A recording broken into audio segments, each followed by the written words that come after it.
ओम शांति। आज 10 मार्च 2021 के मधुर महावाक्य और आज बाबा का विशेष हम बच्चों को यही शिक्षा कहो, सावधानी कहो या श्रीमत कहो कि बच्चे देह अभिमान बहुत नुकसान करता है, पद भ्रष्ट कर देता है, नीचे गिराता है, देहधारियों में फंसाता है। इसलिए तुम बच्चों को मेहनत करनी है देही अभिमानी बनने। बाबा ने कहा, देखो बाप कितना निरहंकारी है, तो तुम्हें भी बाप समान निरअहंकारी बनना है। रहना अपने घर गृहस्थ में कमल फूल समान बन करके रहना है, देह अभिमान से न्यारा रहो। सुनते हैं बाबा के मधुर महावाक्य। ओम शांति। मीठे बच्चे, तुम्हें गृहस्थ व्यवहार में रहते कमल फूल समान पवित्र बनना है। एक बाप की मत पर चलना है, कोई भी डिससर्विस नहीं करनी है। प्रश्न है, किन बच्चों को माया जोर से अपना पंजा मारती है? बड़ी मंजिल कौन सी है? उत्तर है, जो बच्चे देह अभिमान में रहते हैं उन्हें माया जोर से पंजा मार देती है, फिर नाम रूप में फंस पड़ते हैं। देह अभिमान आया और थप्पड़ लगा, इससे पद भ्रष्ट हो जाता है। देह अभिमान तोड़ना यही बड़ी मंजिल है। बाबा कहते हैं, बच्चे देही अभिमानी बनो। जैसे बाप ओबीडियंट सर्वेंट है, कितना निरअहंकारी है, ऐसे निरअहंकारी बनो, कोई भी अहंकार न हो। गीत है, न वह हमसे जुदा होंगे, न उल्फत दिल से निकले। ओम शांति। बच्चों ने गीत सुना। बच्चे कहते हैं, हम बाबा के थे और बाबा हमारा था जब मूल वतन में थे। तुम बच्चों को ज्ञान तो अच्छी रीति मिला है, तुम जानते हो हमने चक्र लगाया है, अब फिर हम उनके बने हैं। वह आया है राजयोग सिखाकर स्वर्ग का मालिक बना, कल्प पहले मुआफिक फिर आया है। अब बाप कहते हैं, ये बच्चे, तो बच्चे होकर यहाँ मधुबन में नहीं बैठ जाना है। तुम अपने गृहस्थ व्यवहार में रहते कमल फूल समान पवित्र रहो। कमल का फूल पानी में रहता है, परंतु पानी से ऊपर रहता है, उन पर पानी लगता नहीं है। बाप कहते हैं, तुमको रहना घर में ही है, सिर्फ पवित्र बनना है। यह तुम्हारा बहुत जन्म के अंत का जन्म है।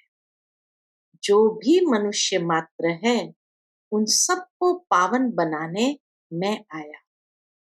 पतित पावन सर्व का सदगति दाता एक ही है, उनके सिवाय पावन कोई बना नहीं सकता। तुम जानते हो, आधा कल्प से हम सीढ़ी उतरते आए हैं।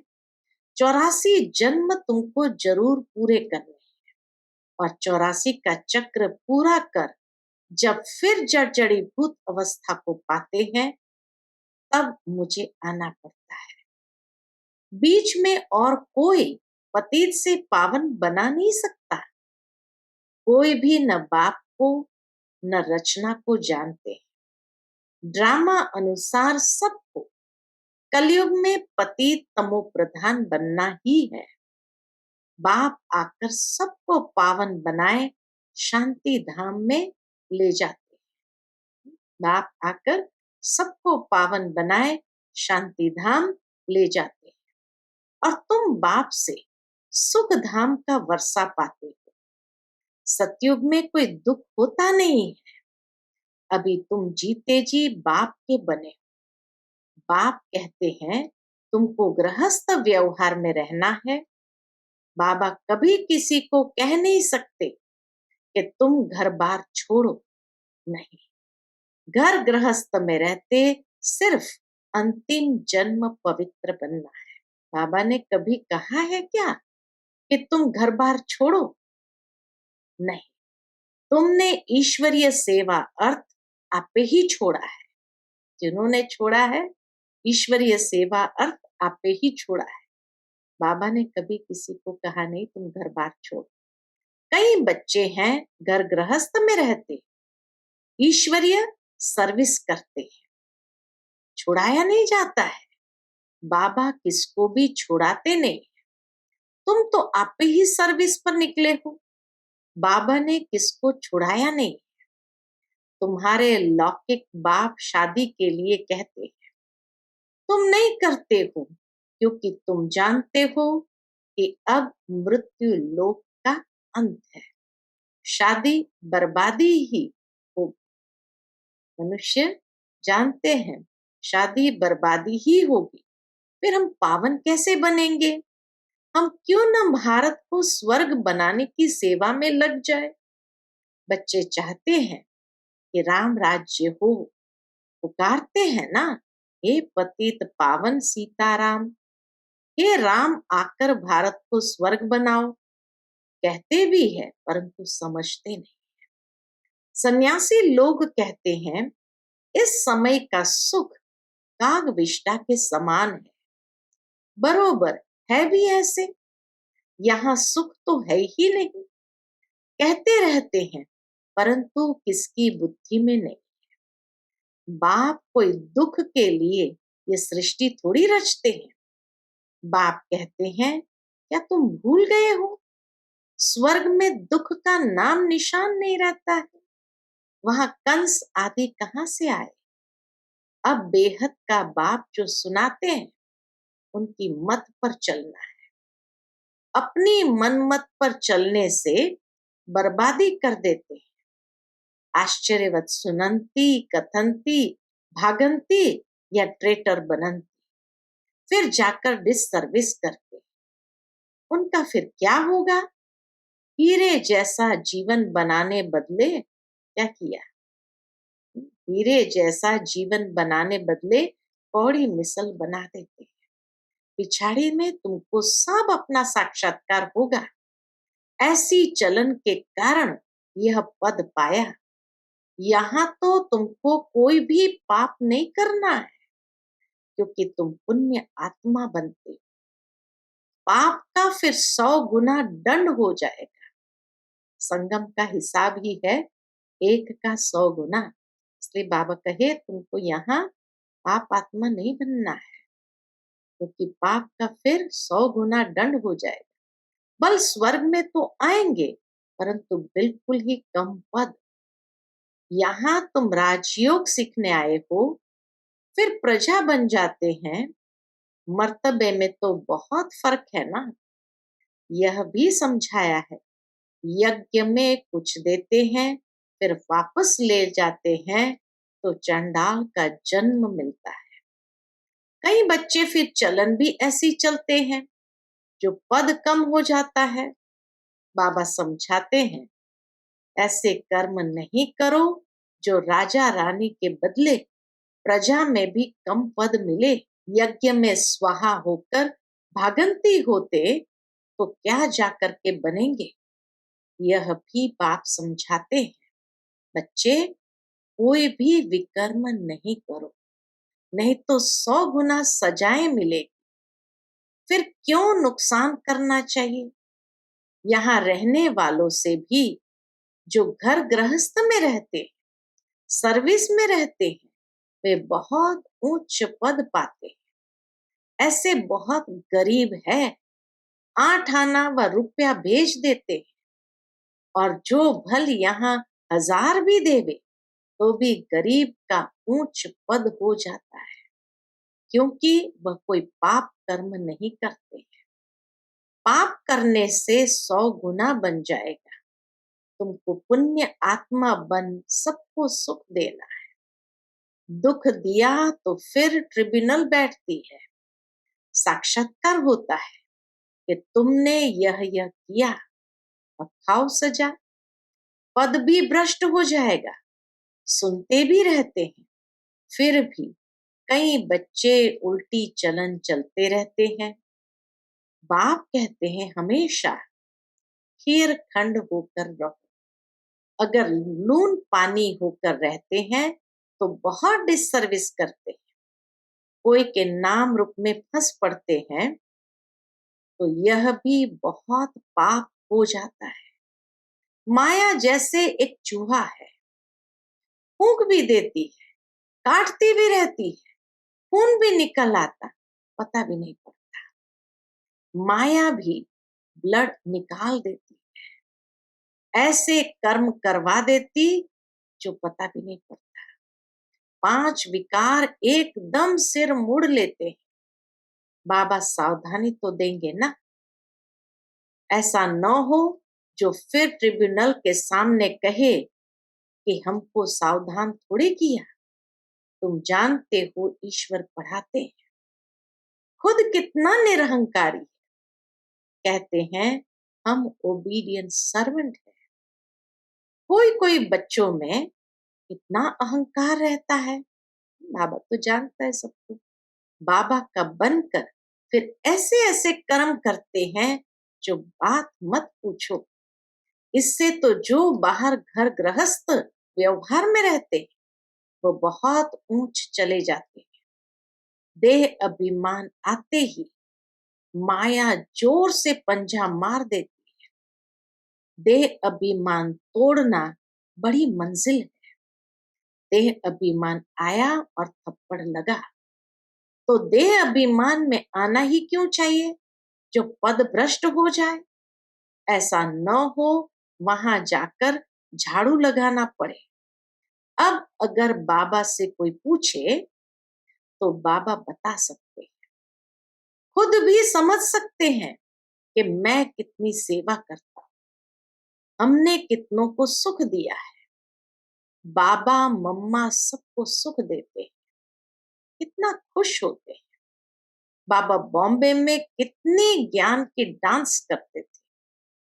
चात्रक बहुत थे ना बॉम्बे में, बहुत बाबा के अनन्य रत्न इतने चात्रक होकर के बैठते थे। तो बाबा कहे बाबा बॉम्बे में कितने ज्ञान के डांस करते थे, चात्रक बहुत थे ना। बाप कहते हैं बहुत चात्रक के सामने ज्ञान के डांस करता तो अच्छी अच्छी पॉइंट्स निकलती है, चात्रक खींचते हैं। तुमको भी ऐसा बनना है तब तो फॉलो करेंगे, श्रीमत पर चलना है। अपनी मत पर चलकर बदनामी कर देते हैं तो बहुत नुकसान हो पड़ता है। अभी बाप तुमको समझदार बनाते हैं। भारत स्वर्ग था ना, अब ऐसा कोई थोड़ी समझता है। भारत जैसा पावन कोई देश नहीं, कहते हैं लेकिन समझते नहीं। कहते जरूर है भारत सोने की चिड़िया थी, लेकिन समझते नहीं कि हम भारतवासी स्वर्गवासी थे। वहां अथाह सुख था। गुरु नानक ने भगवान की महिमा गाई है कि वह आकर मूत पलीती कपड़ धोते हैं। जिसकी ही महिमा है एक ओंकार निराकार निर्वैर अजूनी सतनाम, कितना सुंदर रीति से सारी महिमा, कितना सुंदर रीति से सारी महिमा गाई हुई है। तो जिसकी महिमा है एक ओंकार निराकार निर्वैर, शिवलिंग के बदले अकाल तख्त नाम रख दिया है। अब बाप तुमको सारी सृष्टि का राज समझाते।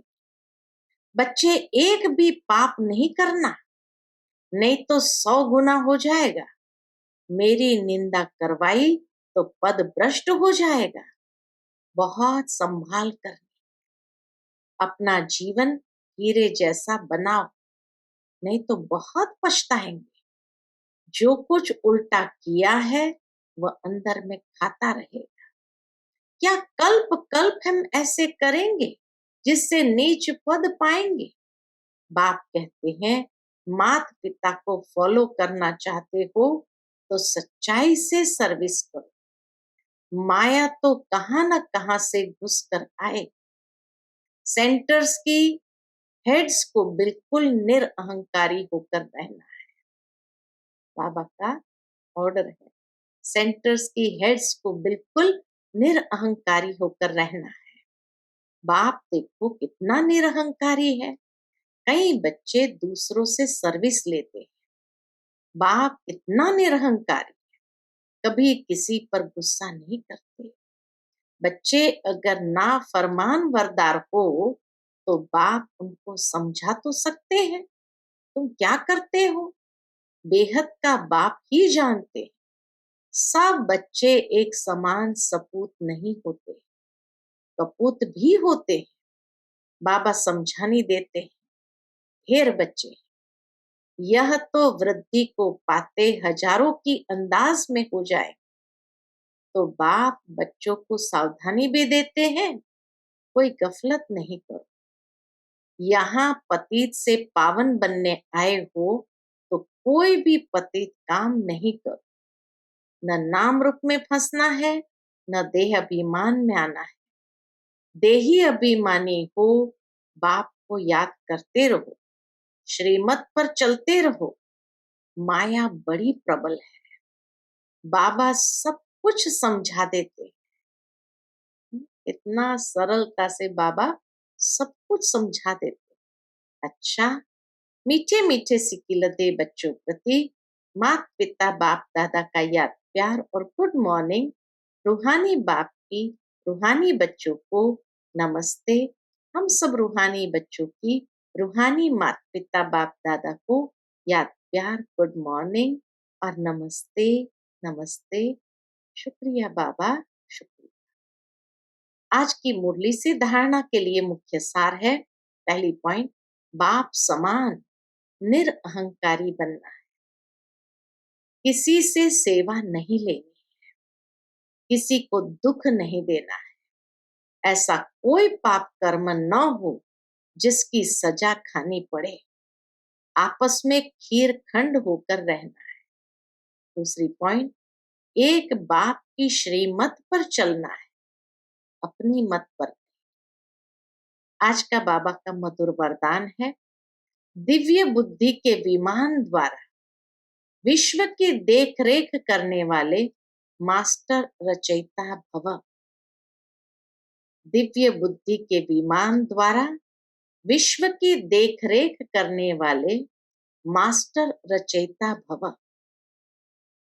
जिसकी बुद्धि जितनी दिव्य है, दिव्यता के आधार पर उतनी स्पीड तेज है।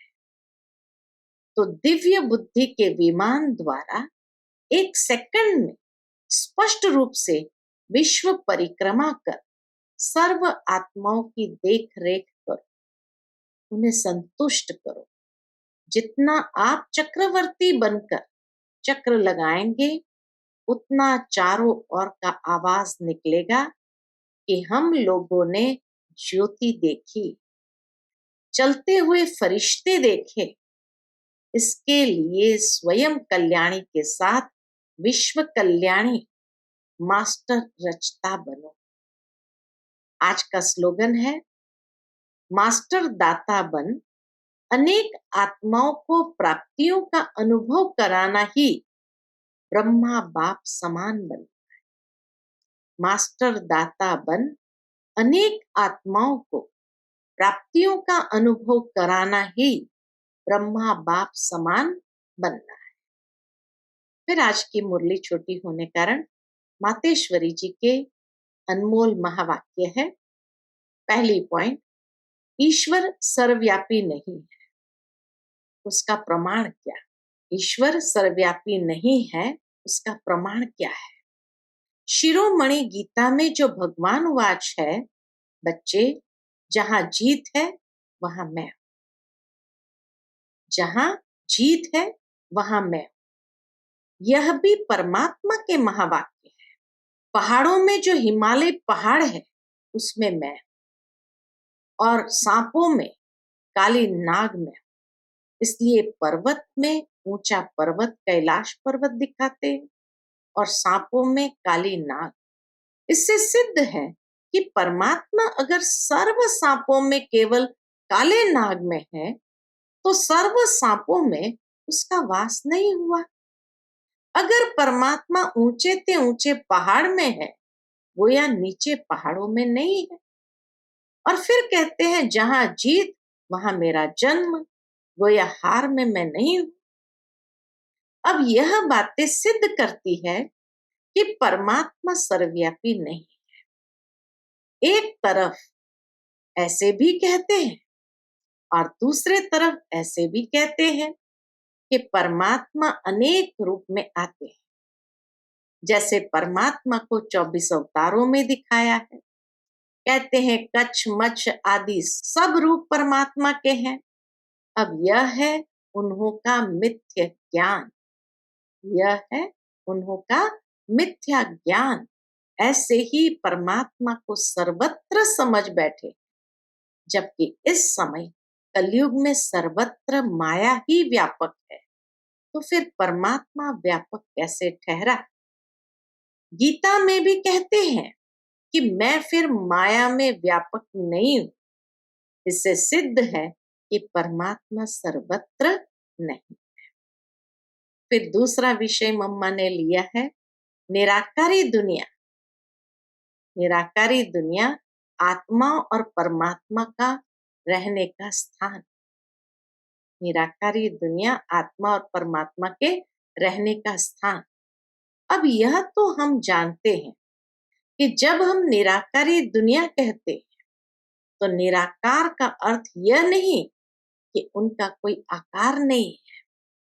जैसे हम निराकारी दुनिया कहते हैं, तो इसका मतलब है जरूर कोई दुनिया है, परंतु उसका स्थूल सृष्टि मुआफिक आकार नहीं है। ऐसे परमात्मा निराकार है, लेकिन उनका अपना सूक्ष्म रूप अवश्य है। तो हम आत्मा और परमात्मा का धाम निराकारी दुनिया है। तो जब हम दुनिया अक्षर कहते हैं, तो इससे सिद्ध है वो दुनिया है और वहां रहता है, तभी तो दुनिया नाम पड़ा। अब दुनियावी लोग तो समझते हैं परमात्मा का रूप भी अखंड ज्योति तत्व है। वो हुआ परमात्मा के रहने का ठिकाना, जिसको रिटायर्ड होम कहते हैं। तो हम परमात्मा के घर को परमात्मा नहीं कह सकते। अब दूसरी है आकारी दुनिया, जहां ब्रह्मा विष्णु शंकर देवताएं आकारी रूप में रहते हैं। और यह है साकारी दुनिया, जिनके दो भाग हैं। एक है निर्विकारी स्वर्ग की दुनिया, जहां आधा कल्प सर्वदा सुख है, पवित्रता और शांति है। दूसरी है विकारी कलयुगी दुख और अशांति की दुनिया। अब वो दो दुनियाएं क्यों कहते हैं? क्योंकि यह जो मनुष्य कहते हैं स्वर्ग और नरक दोनों परमात्मा की रची हुई दुनियाएं हैं। इस पर परमात्मा के महावाक्य है, बच्चे मैंने कोई दुख की दुनिया नहीं रची। जो मैंने दुनिया रची है वो सुख की रची है।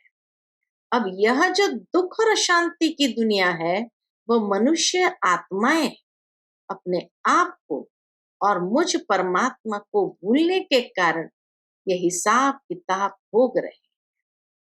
बाकी ऐसे नहीं। जिस समय सुख और पुण्य की दुनिया है, वहां कोई सृष्टि नहीं चलती।